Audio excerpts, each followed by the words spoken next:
So what should you be doing in 2020 for Pinterest? I'm going to cover the things that you need to be doing on Pinterest in 2020 to make the most of this platform, to grow your traffic, to grow your sales, and ultimately grow your revenue using this search engine. So if you're ready, let's dive in. If you would rather read my Pinterest marketing guide, you can't see this because of the sun, for 2020, you can click the link in the description of the video. Otherwise, hang around for a few minutes and listen. As of right now, it's a lot of the same that you were doing in 2019, if you were doing anything at all. For those of you that haven't been marketing on Pinterest at all, then let's start at the top with the best practices for this platform. What are those best practices? They are consistency first and foremost. It doesn't matter what your pins look like. It doesn't matter how many times a day you pin. It matters that you are consistently showing up day after day after day on the platform. That can be as little as 10 pins in your queue per day for Tailwind. If you need a Tailwind subscription, I've got you covered. Start with a free trial. The link is in the description. And get to showing up consistently on the platform. Now, you want to make high quality pins, but what does that mean? High quality pins, Heather. That just means that you're going to start a business account. So if you're using a personal, convert to a business. And then step 2 of that is you're going to claim your domain.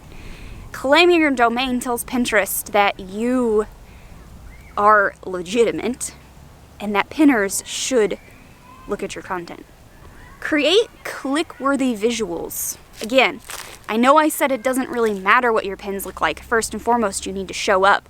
But once you are showing up consistently, you should start looking at your analytics to see what your audience is clicking on and saving the most of.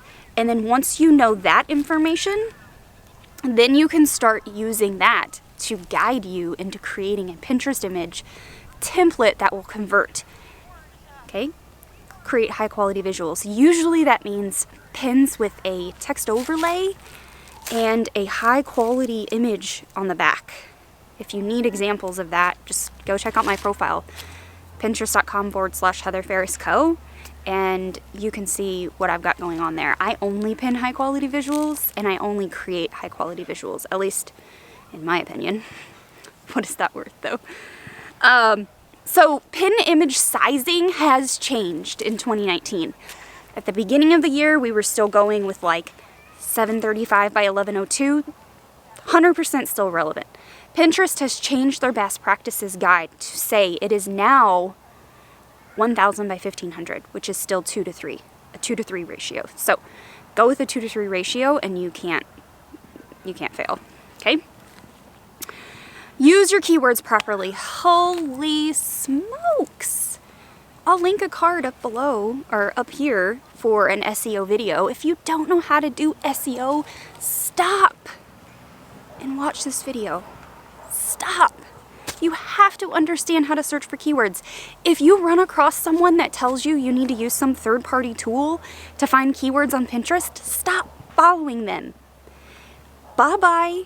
Use Pinterest. You only need Pinterest. It's totally free. Sorry, my back itches. This is totally real life. Stop and use Pinterest. Go to Pinterest. What are you creating? Your blog post, your video, your podcast, your product. What is it about? And put that in the search box. What is your audience going to be looking for when they search for that podcast episode? Put that in the search box and see what comes up and then use those keywords. The boxes at the top are going to guide you. So if you need that tutorial, make sure you click the link. And stop writing your descriptions, for the love of God. Stop writing your descriptions like this. Don't do it anymore. Don't do this, okay? Use real sentences. I pin for myself and I pin for clients. If I see a high quality pin, like a great looking image, and it has a crappy keyword stuffed description, I won't pin it. And if I'm forced to, because I don't have anything else in that search, I will delete the keyword stuffing and pin it. It's not doing you any good. People are catching on to that. The algorithm has caught on to that. Stop doing that. Okay, bonus tip. Okay, bonus tip. Log out of your Pinterest browser and paste in your pinterest.com/your Pinterest username and hit enter. Make sure you're logged out and do not log in when it tries to prompt you to log in. Once you've done that, go to your best of board and look at your pins. There's these little boxes underneath. I'll put an image over here where you can see what Pinterest is labeling your images as. Use those keywords. If you're not using those keywords, edit your description and add them in. If you want to create a new pin and use those, create a new pin and use those. But that's Pinterest telling the platform and telling pinners what your content is about. Okay? Strategic pinning. Always pin more strategically rather than the quantity. I told you it doesn't matter how many times you pin as long as it's consistent. Don't just slap pins in your queue because you need pins in your queue. Be strategic about it. I have a client that has said her opt-ins since signing on with me for 2 months. Her opt-ins are up over 100%. Why? Because I'm strategically pinning and using keyword descriptions and text overlays for those opt-ins to get people to actually click to the landing page. Once they're on the landing page, it's your job to get them to convert. But as a Pinterest manager, my job is to get them to click. So, I've done my job. Her clicks are up and her signups are actually up over 100% in the 2 months that she's been with me. That just tells you the strategic pinning matters more than just throwing something in your queue. If you don't want to pin other people's content because it's too stressful, don't pin other people's content. But be strategic about the content that you pin. Be timely about it. Pin with the trends. If you need the trends calendar that I have created, I have the link in the description. It's literally a swipe Trello board that you can open up each card. It tells you what trends you need to be pinning for in what month. Be strategic about the pins you're creating. Create them around seasonal and holiday trends. Create them around your own trends in your analytics. And be strategic about it. If you need more insight on how to pin strategically, leave me a comment. I'd be happy to help you. Now, going into 2020, because those were best practices, right? But going into 2020, the things that you need to be focused on start here. Video pins. You need to be creating video pins. This video is going to be a video pin. People are clicking. If you need help on creating video pins, let me know. It's super easy. I have a tutorial on how to create video pins with Keynote and Canva. Link it there. It's also in the description. Create video pins. Make sure there's a hook. Best practices for video pins, we can talk about those later, but create them. All right, utilize the new tools that Pinterest is releasing. Overseas, they are beta testing story pins. What are story pins? Go look it up. Seriously, they're totally cool. We don't have them in the United States yet. Actually, they're only available more in Europe. Pinterest is also releasing a new tool to help you determine if your keywords are on point and if they are worth using. So when they release that, make sure you're trying it out. Early adopters. Be an early adopter. Okay? Add your product pins to Pinterest. Pin your opt-ins. Pin your products. Pin it. Seriously. Pin them. I have too many clients that come to me and tell me, oh, I'm not making money on Pinterest. I don't know how to make money on Pinterest. I don't know how to take my 1.6 million Pinterest viewers and have them convert to income. It's because you're pinning the wrong things.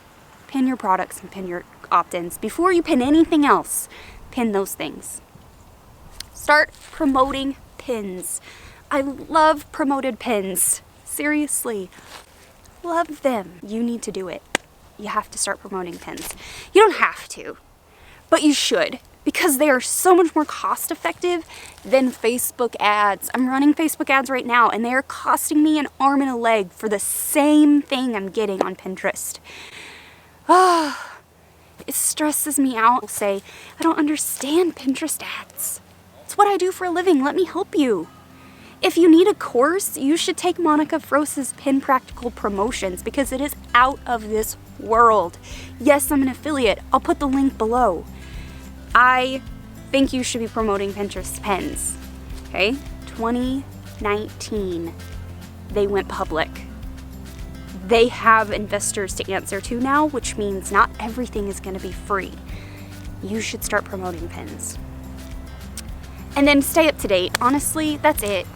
That's it. If you need to stay up to date, you've got this channel, my blog, which is heatherferris.com. Sign up for my newsletter because I send out updates to my newsletter once a week, sometimes twice a week if I get frisky. Bookmark the Pinterest newsroom. I'll put the link to that below. It's totally free blog. I check it one to two times a week. I'm always checking for updates. Put a Google alert in your inbox for Pinterest strategy or Pinterest updates, or anything like that. Like, put an update and then you'll get an email about it. And then join my Facebook group. I have a Facebook group I've been trying to grow. It's got a couple hundred members, so if you're into Facebook groups and that's your thing, come join us. If you have questions, leave a comment below. Obviously, that's it for this week's video, but I would enjoy it if you would subscribe. Like this video, and if you're feeling frisky, pin it to Pinterest for me and help me to get the word out about what you need to be doing in 2020 for Pinterest. All right, see you guys later.